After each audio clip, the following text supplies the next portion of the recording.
En la sesión les voy a explicar qué es esto del Digital IQ, del coeficiente digital de las empresas, que es un estudio que hacemos anualmente en PricewaterhouseCoopers. Vamos a ver cuáles son los comportamientos que hemos detectado, qué debe hacer una empresa para tener un buen Digital IQ. Y por último voy a dar un vistazo muy rápido a cómo está Latinoamérica en ese contexto del Digital IQ a nivel global. El estudio del Digital IQ es un estudio que venimos haciendo 6 años, ha publicado la 6ª edición este año, en el que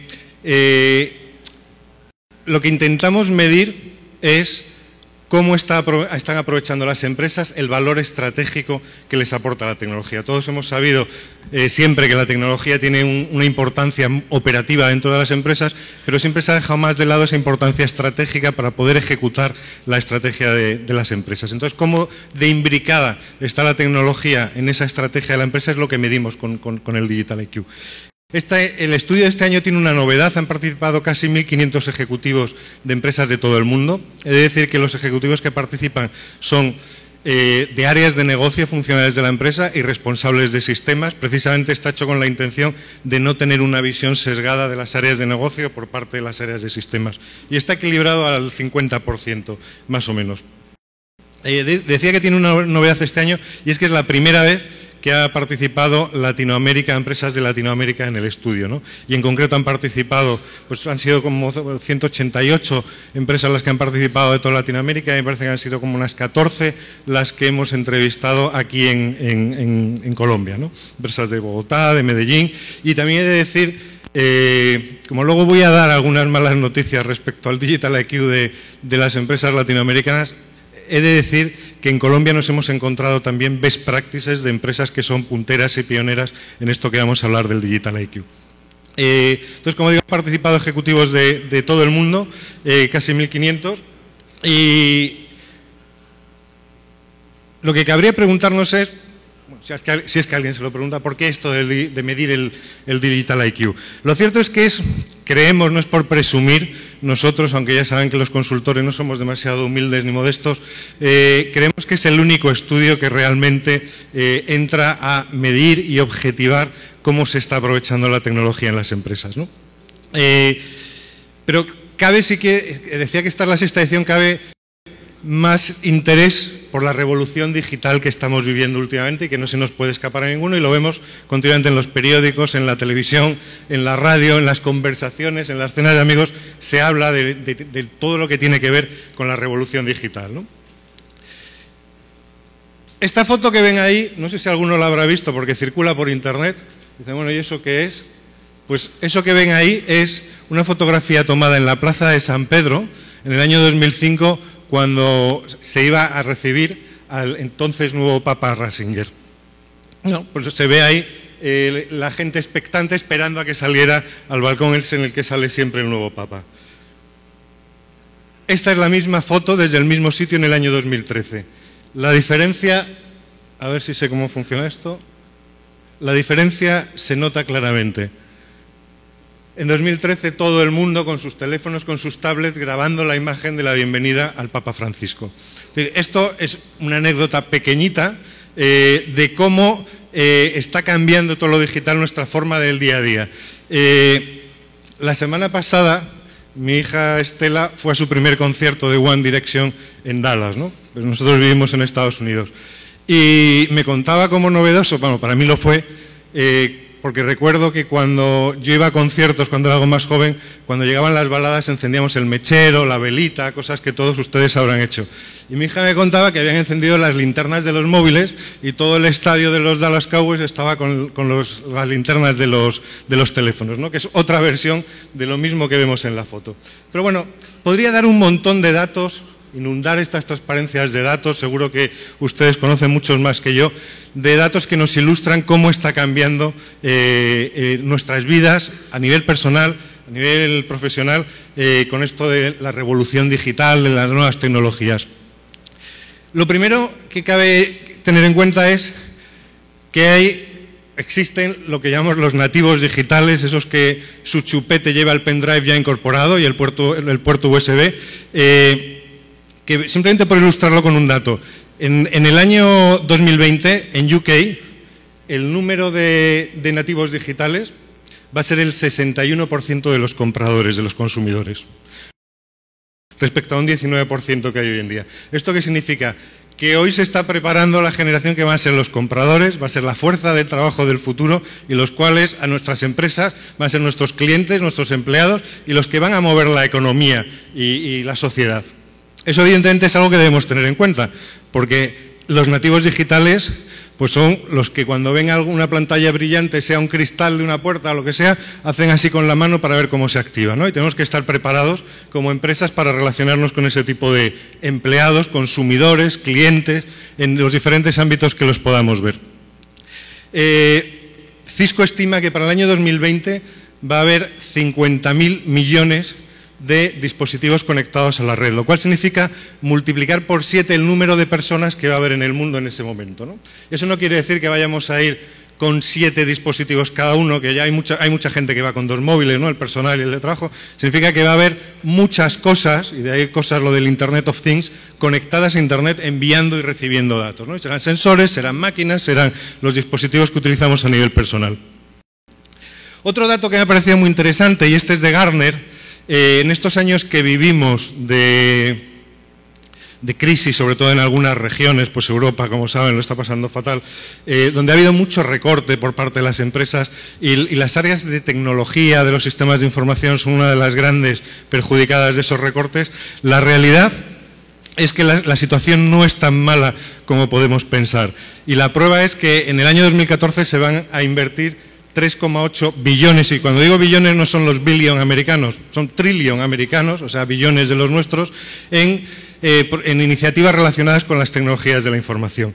Y esa cifra de 3,8 billones no representa ni más ni menos que el 5% del Producto Bruto total mundial. Es decir, que se sigue invirtiendo, se sigue creciendo la inversión alrededor de la tecnología, con lo cual podemos decir que todos los que estamos aquí y nos dedicamos a vivir de la tecnología, en cierta medida somos afortunados porque es un sector que no para, que sigue en continua evolución y crecimiento. Yo me vengo aquí a darle a la tecla porque con estos chismes no me acabo de apañar. Otro dato curioso. Se ha hecho un estudio en Estados Unidos según el cual el 60% de las personas que tienen entre 18 y 54 años estarían dispuestas a contratar un seguro de vida online. Eso antes era impensable.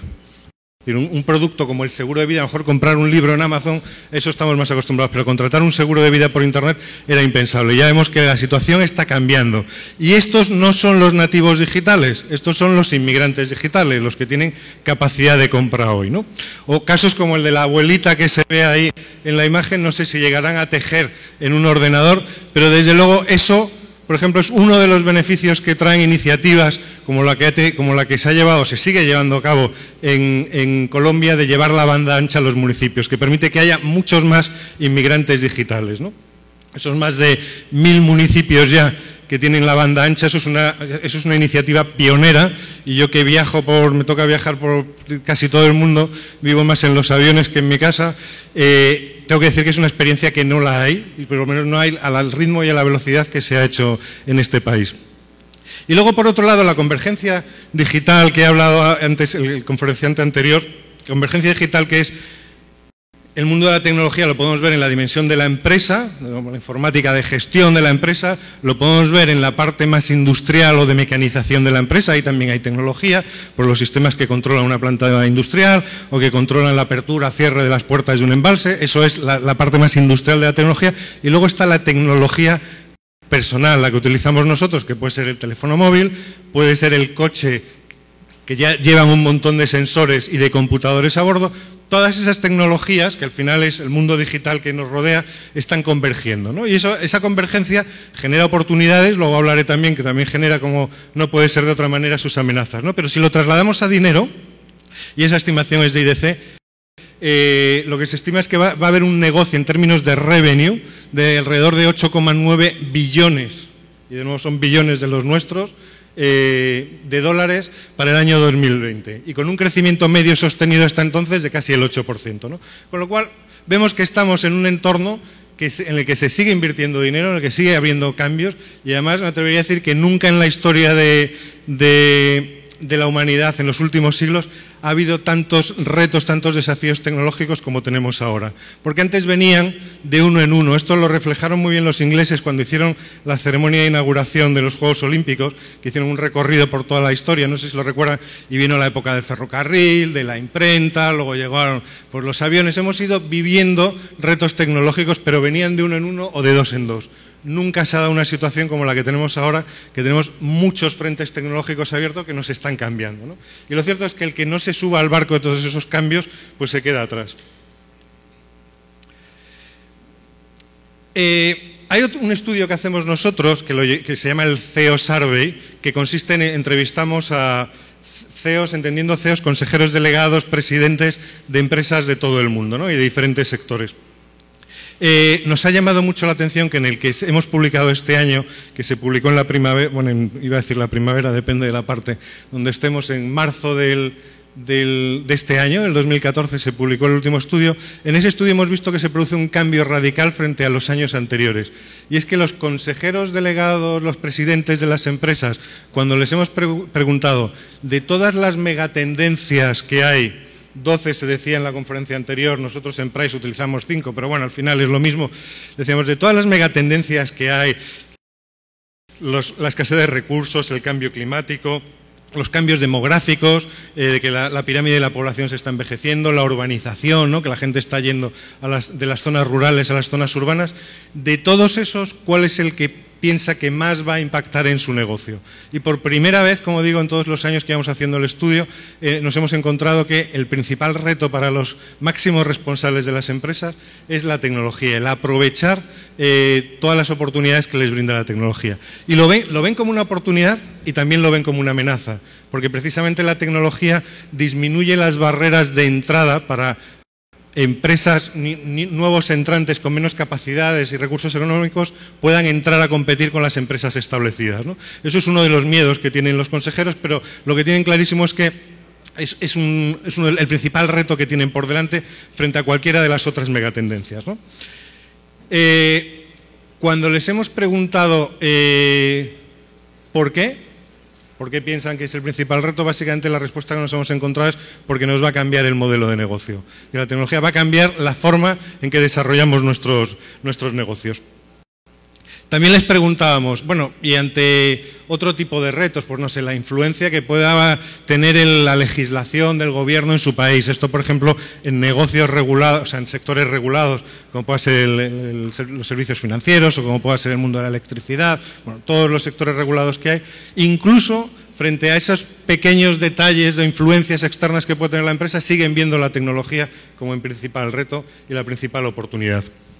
También hemos detectado un cambio importante este año, y es que estos años de atrás los CEOs tenían muy poca confianza, o vamos a decir moderada, en el crecimiento de sus negocios, en que fueran a crecer, en que se pudieran expandir internacionalmente, y no eran demasiado optimistas. Eso ha cambiado ya, ha cambiado, incluso estamos viendo como en algunas regiones, países donde las empresas invertían tradicionalmente en economías tradicionales, se ha vuelto a un cambio en el sentido de que las empresas vuelven a invertir en esos países que durante los últimos años habían frenado y retenido las inversiones.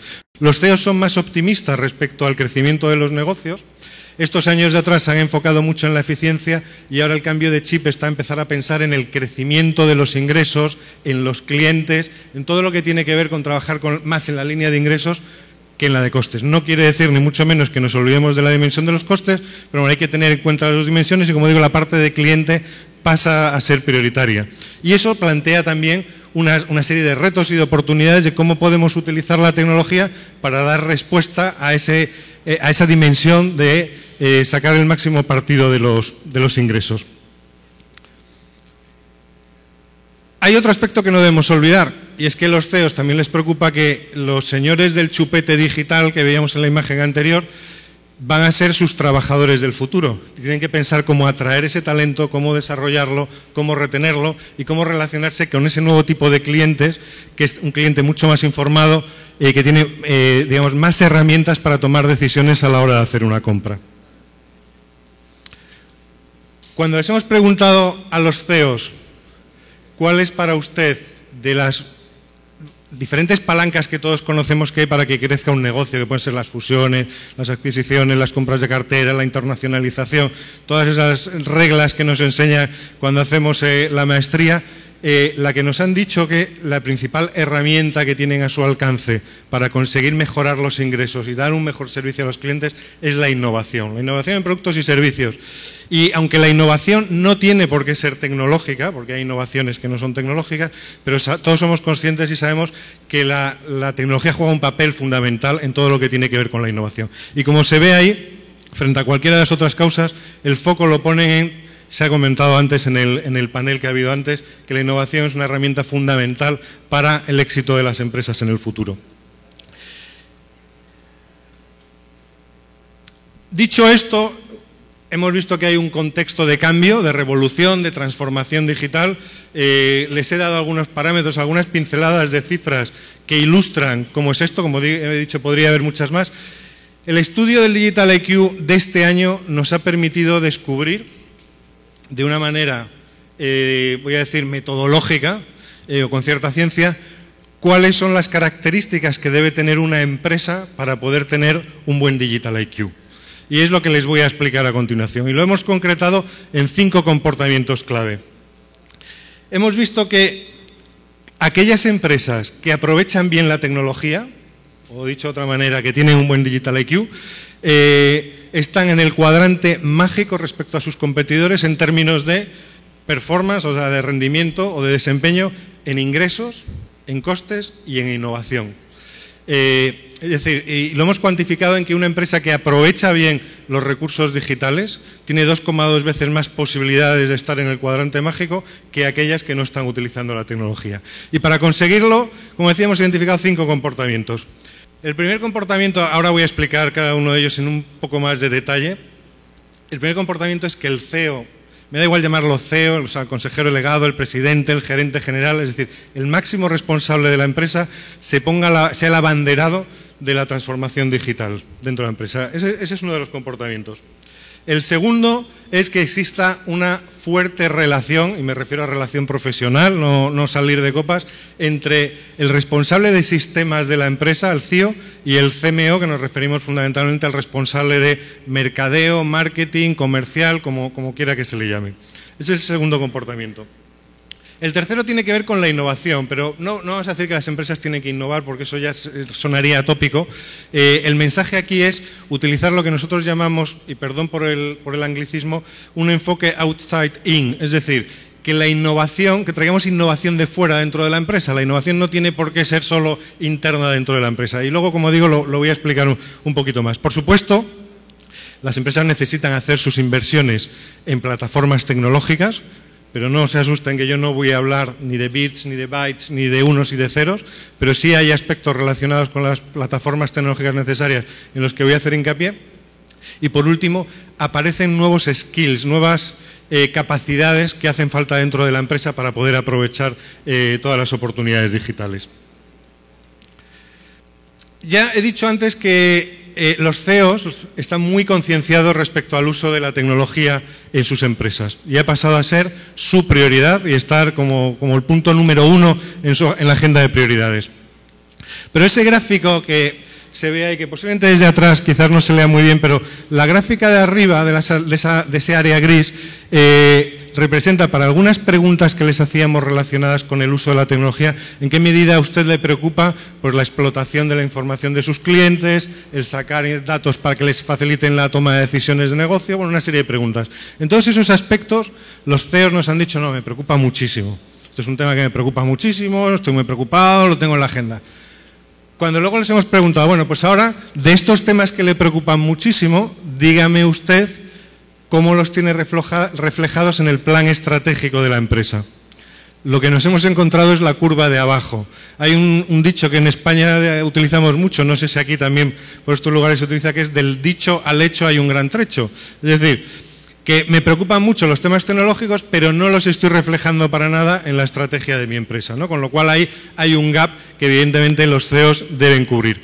Pero cuando decimos que el CEO debe ser el abanderado de la transformación digital, significa que se replantee su estrategia teniendo en cuenta cuáles son las oportunidades que le brinda todo el mundo digital.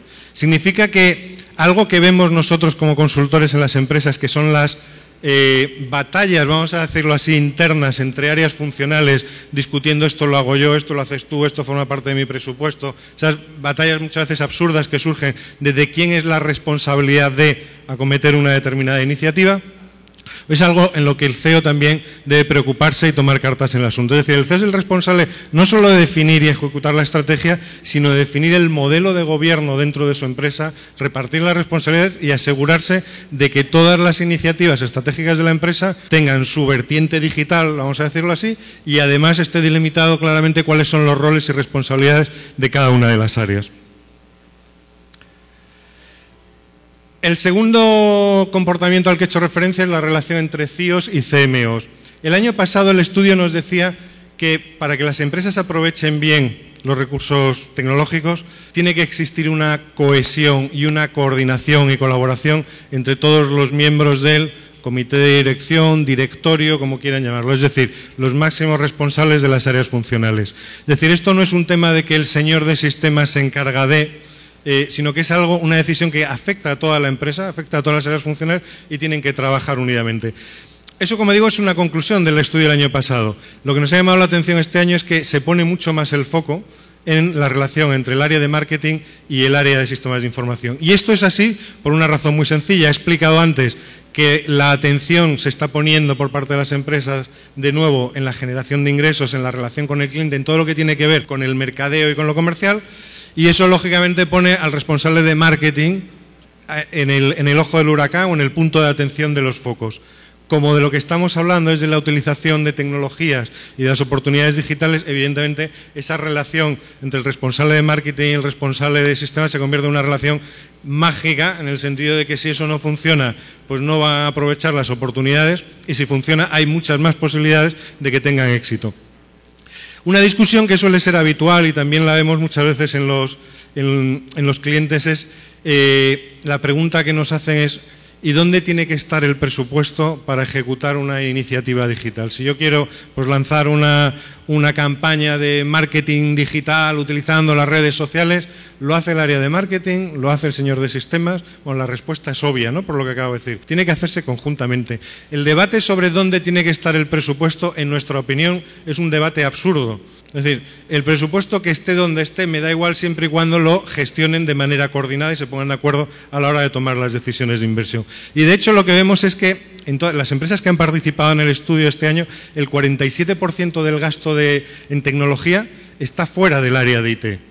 Estos años de atrás nos parecía bueno, y estos años de atrás y ahora, nos parecía bueno decir, bueno, yo es que el área de sistemas controla el 95, el 97, el 99% del presupuesto de IT. Es decir, tengo todo bajo control.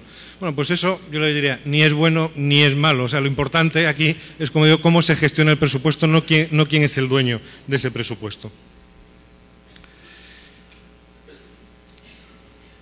He mencionado antes el tercer comportamiento que tiene que ver con la innovación. Y con la innovación voy a dar 3 mensajes clave. Uno, que la innovación sea un proceso formal dentro de la empresa. Cuando digo proceso, es un proceso de negocio.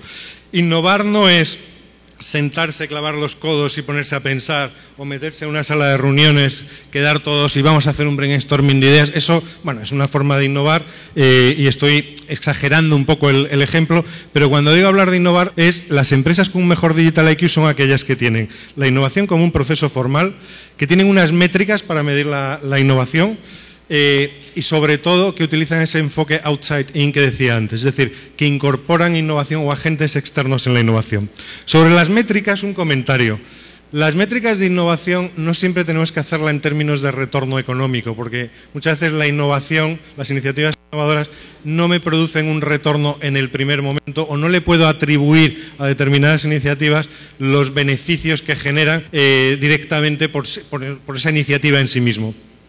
Hay que tener cierta flexibilidad, unas veces obtendremos retornos económicos de esas iniciativas innovadoras y otras veces lo que estaremos es sentando las bases para producir un cambio más disruptivo en el futuro. Es decir, que con las métricas hay que tener cuidado y no llevarlo siempre todo a términos de cuál es el ROI de esta iniciativa innovadora. Respecto a lo del enfoque outside in, Cuando hablo de esto, siempre dicen, bueno, pero ¿a qué se refiere con eso del enfoque outside in, incorporar innovación externa? Pues es muy sencillo, tradicionalmente lo que hemos visto en las empresas es que el reunirse con, pues no sé, empresas de las muchas que hay aquí, ¿no? Del mundo de la tecnología, consultores, software vendors, hardware vendors, que están más pegados a cómo evoluciona el mercado y cuál es el estado del arte, bueno, esa es una fuente de capturar ideas, ¿no? o de capturar conocimiento que nos pueda servir para innovar. Pero aquí hablamos más de utilizar laboratorios externos, utilizar universidades, acuerdos con entidades gubernamentales que me permitan poner en marcha ese proceso de innovación. Un ejemplo, hay muchos, ¿no? Pero un ejemplo que a mí me gusta poner es el del Departamento de Defensa norteamericano. Se gastaban cientos de millones de dólares cuando querían, por ejemplo, construir un vehículo que no fuera conducido y que se pudiera mover por terrenos irregulares y que no se quedara bloqueado. Bueno, pues después de gastarse muchos cientos de millones en retos como ese que tenían, porque gasta mucho dinero en innovación el Departamento de Defensa, no solo el de Estados Unidos, el de muchos países, se dieron cuenta que no había cosa más barata y más práctica que hacer concursos de ideas entre universidades y poner un premio de $1 millón y que los estudiantes de las universidades se agrupen y se maten por ganar el premio de $1 millón. Porque lo primero que consiguieron es reducir el tiempo de innovación, es decir, el ciclo de innovación se acorta muchísimo y además los costes de la innovación también se reducen muchísimo. Y eso es algo que hoy están haciendo, he puesto un ejemplo del gobierno, pero lo están haciendo también las empresas privadas, es decir, crear comunidades de innovación, co-innovar con agentes externos. Y con las herramientas que tenemos hoy, las redes sociales, por ejemplo, podemos hacer innovación con cualquier persona del mundo. Es decir, no tiene por qué ser un empleado, es simplemente poner en marcha un sistema de lanzar retos de innovación. Decía que sobre las plataformas tecnológicas no voy a hablar de bits y de bytes, y evidentemente pues aquí hacen falta inversiones en soluciones, ya sea de hardware, de software, etcétera. Lo que más me ha llamado la atención es el hecho de la calidad en la entrega de los proyectos de tecnología. Cuando hablamos de calidad en la entrega nos referimos en qué medida los proyectos de tecnología se hacen en presupuesto, se hacen dentro de los plazos establecidos y con el 100% del alcance inicialmente previsto. Lo que hemos encontrado en todo ese mapamundi es que en ningún sitio del planeta alguien hace todo, el 100% de las veces, en presupuesto, en plazos y en alcance. Pero sí que se observa un comportamiento muy curioso en esa imagen. Y es que en Asia, digamos que son los que mejor entregan sus proyectos de tecnología. Los que peor los entregamos, porque yo me considero multilatino, ¿no? Como se decía antes, los que peor los entregamos somos la región latinoamericana. Es decir, en las tres dimensiones, en plazo, en presupuesto y en coste, entregamos muy pocas veces bien los proyectos. Una de las cosas que hemos visto en el estudio es que los CEOs, los máximos responsables de las empresas en Latinoamérica, son los menos comprometidos, los que menos abanderan la transformación digital. Eso no ocurre en Asia. En Asia es precisamente donde los CEOs se ponen más la gorra de tenemos que utilizar la tecnología. También puede ser porque Asia ha sido una región tradicionalmente muy tecnológica, muchas empresas tecnológicas y de los que adoptan la tecnología rápidamente. Pero lo cierto es que en Asia la diferencia fundamental o una de las causas por las que los CEOs son abanderados de la transformación digital y por la que entregan los proyectos en plazo, en tiempo y en alcance, no es otra que el tipo de metodologías que utilizan.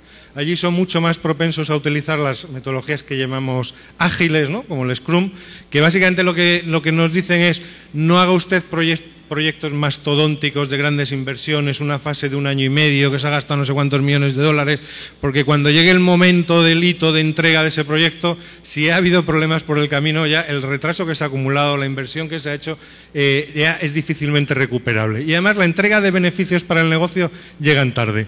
Sin embargo, si usted va haciendo proyectos más pequeños, en fases más cortas, entregando resultados cada 2, 3, 4 meses, no solo eso permite tener mucho más controlado las posibles desviaciones del proyecto, sino que además me permite entregarle los beneficios al negocio. Y esa es la razón fundamental por la que los países asiáticos que utilizan mucho más estas metodologías ágiles tienen mejores resultados en términos de la calidad de entrega de sus proyectos. El reloj amenazante dice 2 minutos. Voy rápido. Hemos también analizado cuáles son las principales tecnologías en las que se va a invertir este año, en el que ya estamos, se está invirtiendo en 2014. Las 5 tecnologías, no es nada nuevo que seguramente ya no conozcan, las 5 tecnologías clave, pues tenemos ahí los temas de ciberseguridad, tenemos los datos de explotación de la información, de la información que tenemos de los datos del negocio, están los temas de movilidad, de las redes sociales. Me voy a detener solo en 2 de ellos. Cuando hablamos de Business Intelligence, hablamos de Analytics, hablamos... porque aquí hay mucha confusión con la nomenclatura y no me voy a entretener con el tiempo que me queda en intentar aclararla. Cuando hablamos de datos, la clave aquí es que pasemos del enfoque tradicional de tengo los datos, los meto en un data warehouse, de eso me construyo un data mart, agito los datos y a ver qué me dicen esos datos, que es una forma un poco así simple de explicar cómo funcionamos, es decir, agito los datos y que me digan lo que hay, al enfoque que nosotros defendemos, que es el utilizar el dato para que realmente me ayude a tomar decisiones de negocio, pero partiendo de hipótesis de negocio. Es decir, que yo sospecho que tengo un problema en una determinada área, por ejemplo, que mis compras no están optimizadas, hago mis hipótesis y voy a los datos a buscar única y exactamente aquello que me permita confirmar mi hipótesis y luego que me ayude a perfilar cómo tengo que poner en marcha una iniciativa de mejora de las compras. Y hay otro aspecto fundamental ahí que es la ciberseguridad. Leí hace poco las declaraciones del director de una de las agencias de seguridad, no sé si era la CIA, el FBI, donde decía que la principal amenaza que tiene hoy el mundo, en su día era la Guerra Fría, la principal amenaza que tiene hoy es todo lo relacionado con la ciberseguridad. Y hablaba con el responsable global de seguridad de un gran banco también hace unas semanas, y me decía, César, no te imaginas lo que pasa por nuestras manos. Si la gente supiera lo expuestos que estamos a los ataques cibernéticos, posiblemente no saldríamos de casa, ¿no? Y con la convergencia digital a la que hacía referencia antes, cada vez es más fácil que se hackee un avión, que fue una de las hipótesis que se barajó cuando desapareció lamentablemente el avión de Malaysia Airlines. O es posible que un hacker nos hackee el coche y tome control del sistema de frenos, porque el coche ya es hoy un dispositivo conectado. O sea, ya no es una cuestión solo de cuando voy a pagar con internet con la tarjeta de crédito, el que ahí esté asumiendo un cierto riesgo. Y continuamente estamos viendo casos, hemos visto el caso vimos el caso a principio de años de Target, que le robaron un montón de millones de registros de tarjetas de crédito de sus clientes. Yo cuando leí la noticia inmediatamente llamé a mi mujer y le dije, tú no compras en Target, ¿verdad? Compraba en Target y a la semana teníamos la carta del banco diciendo que tenía que anularle la tarjeta, ¿no? Es decir, todos estamos expuestos a esos ciberataques. Tenemos que pensar que los malos, es decir, los hackers, pues son como nosotros. El ser malos, el hacer ataques cibernéticos es su trabajo, viven de ello, tienen hijos como nosotros, tienen hipoteca, les tienen que dar de comer y para eso tienen que reunirse como nos reunimos nosotros aquí, para aprender cosas nuevas, mejorar nuestro know-how y poder seguir viviendo de aquello a lo que nos dedicamos, que en su caso es ser malos y hacer ciberataques. De hecho, ya hay muchos países en los que los gobiernos están legislando para marcar cuáles son los mínimos que tienen que cumplir determinadas empresas, sobre todo aquellas que gestionan infraestructuras críticas, pues centrales nucleares, centrales eléctricas, sistemas de navegación aérea, sistemas de control de ferrocarriles. Como digo, están legislando para marcar cuáles son los mínimos que deben cumplir. Y el último comportamiento tiene que ver con que esto requiere unas nuevas capacidades dentro de la empresa. Aparecen perfiles que hasta ahora no teníamos. El data analyst, se tienen que mejorar, como hemos visto, las habilidades en lo que es gestión de proyectos, en project management. El concepto del arquitecto empresarial, que es todavía un término bastante poco conocido y poco utilizado en las empresas. Es decir, aparecen una serie de perfiles dentro de la empresa que son necesarios para poder hacer todo esto que estamos diciendo. Y aquí, una vez más, lo primero es tener esos recursos, tener el framework de gestión de captación, gestión y desarrollo de ese talento y evitar las discusiones de si el data analyst tiene que estar en el departamento de marketing, en el financiero o tiene que estar en el área de sistemas de información. Lo importante es que exista un framework que sea común y que todos utilicen para desarrollar esas capacidades.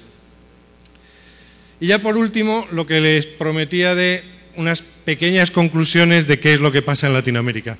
En Latinoamérica hemos visto que es la región del mundo donde los CEOs están menos comprometidos con la transformación digital y con todo esto que estamos hablando.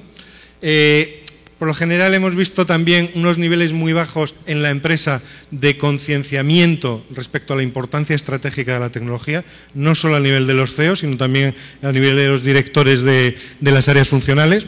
He comentado antes que un to-do que tenemos en la región es cómo mejorar la calidad en la entrega de los proyectos, y eso pasa por adquirir habilidades o skills, determinados perfiles que no tenemos, y pasa por la aplicación de determinadas metodologías.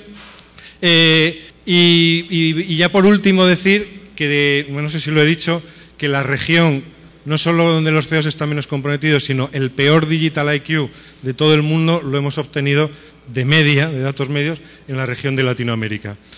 Las empresas con mejor Digital IQ son las norteamericanas, y también, como decía, a pesar de que en la región tenemos mucho que hacer en términos de Digital IQ, también nos hemos encontrado, pues como decía, excelentes best practices o casos de éxito, en concreto en algunas empresas colombianas con las que hemos estado reunidos.